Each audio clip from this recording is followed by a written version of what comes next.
সবাইকে ডিজিটাল একাডেমির আজকের আলোচনায় আমন্ত্রণ জানাচ্ছি।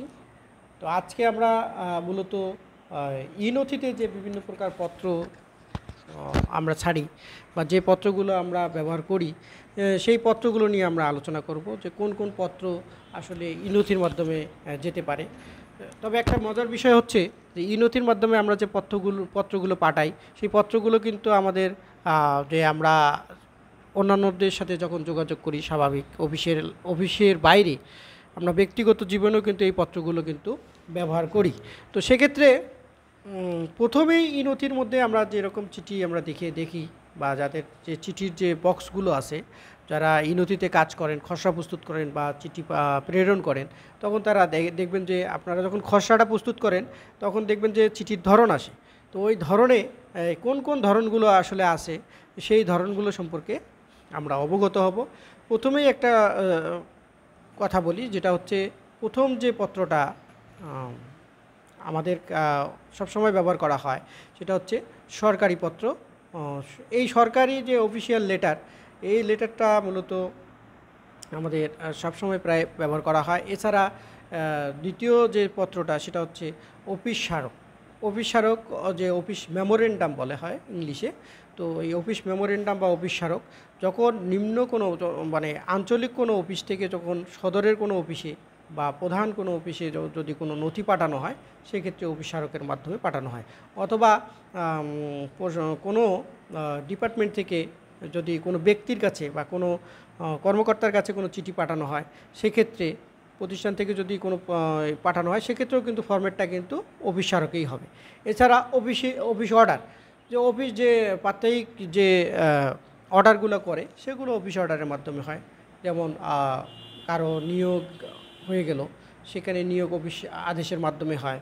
আবার কারো মনে করো যে বদলি হলো, প্রশিক্ষণের বিষয় হলো, তখন সেগুলো অফিস আদেশের মাধ্যমে জানানো হয়। এছাড়া বিভিন্ন সচেতনতামূলক যে আদেশগুলো করা হয় সেগুলো মূলত হয়। এরপর আপনার যে কমিটি সংক্রান্ত কিছু আদেশ হয় সেগুলো অফিস অর্ডারের মাধ্যমে করা হয়। এরপর পরিপত্র বা সার্কুলার যেগুলো, তো অনেক সময় পরিপত্র করা হয়, সার্কুলার করা হয় মূলত ওই সচেতনতা বৃদ্ধির জন্য সার্কুলার করা হয়, বা যে নীতিগুলো আমাদের মানতে হবে সেই নীতিগুলোর জন্য সার্কুলার করা হয়। এছাড়া ডেমি অফিসিয়াল কিছু পত্র আছে। এই ডেমি অফিসিয়াল বা আধা সরকারি পত্রগুলো আমরা মূলত যখন দেখবেন যে আপনারা যদি যে বার্ষিক যে গোপনীয় অনুমোদন নীতিমালা আছে, সরকারি যে গোপনীয় অনুমোদন বা সিআর নীতিমালা 2020, সেখানে কিন্তু বলা আছে যদি সিআরে কারো গোপনীয় অনুমোদনে যদি কোনো ধরনের বিরূপ বক্তব্য থাকে, তাহলে অনুবেদনকারী, প্রতিস্বাক্ষরকারী এবং অনুবেদনাধীন কর্মকর্তাকে ডেমি অফিসিয়াল বা আধা সরকারি পত্রের মাধ্যমে সেটা জানাতে হবে এবং তাদের মতামত গ্রহণ করতে হবে। তো এক্ষেত্রে আপনি ডেমি অফিসিয়াল পত্র ব্যবহার করবেন। তো এটা সবাই ব্যবহার করে না, দেখা যায় যে প্রশাসন বা এইচআর ডিপার্টমেন্ট এই পত্রগুলো ব্যবহার করে থাকে। এরপর নোটিফিকেশন বা প্রজ্ঞাপন, এই প্রজ্ঞাপনও কিন্তু অনেক সময় ব্যবহার করা হয়। তো প্রজ্ঞাপনগুলো মূলত যে আমাদের যে নীতি আদর্শগুলো আমাদের পরিপালন করতে হবে বা সরকারি যে নীতি আদর্শগুলো পরিপালন করা জরুরি, বা নতুন আইন হলে জানানো, তারপর কোন আইনগুলো মানতে হবে বা এই বিষয়ে যে ইয়েগুলো হয়, চিঠিটা প্রেরণ করা হয়, সেটা মূলত প্রজ্ঞাপনে হয়। এছাড়া যে আনঅফিসিয়াল কিছু অর্ডার হয়, সেই আনঅফিসিয়াল অর্ডারও কিন্তু মাঝে মাঝে ব্যবহার করা হয়। এরপর দেখা যায় যে পৃষ্ঠাঙ্কনের জন্য কিছু পত্র, অনুলিপি কিছু প্রেরণ করা হয়, পৃষ্ঠাঙ্কন। তো পৃষ্ঠাঙ্কনও এক ধরনের কিন্তু এই পত্র।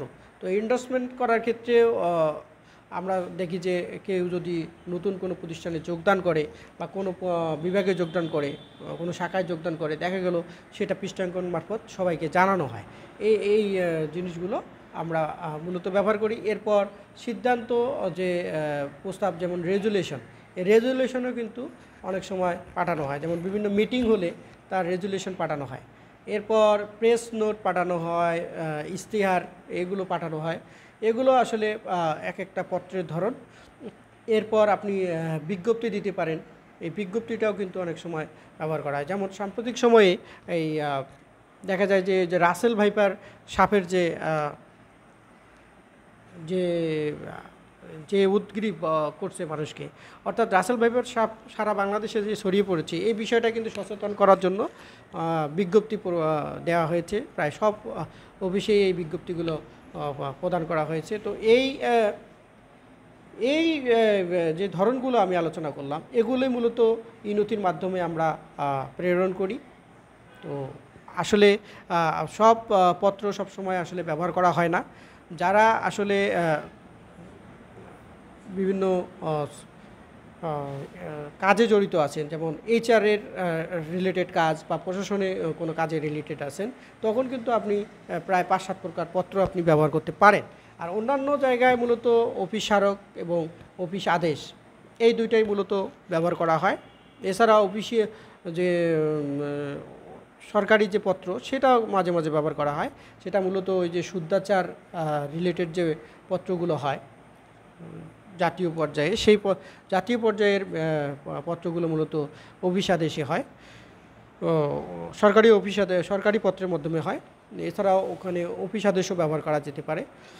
তো সবাইকে এই যে ডিজিটাল একাডেমির পক্ষ থেকে এই পত্রের যে ধরনগুলো জানানো হলো, যদি কারো মধ্যে কোনো পত্র সম্পর্কে স্পেশালি কোনো কিছু জানার আগ্রহ থাকে, তাহলে আমাদের হোয়াটসঅ্যাপ নাম্বারে বা আমাদের মেইল করবেন। আশা করি এ বিষয়ে আলোচনা করে আপনাদের বিভ্রান্তি দূর করা হবে। ধন্যবাদ সবাইকে।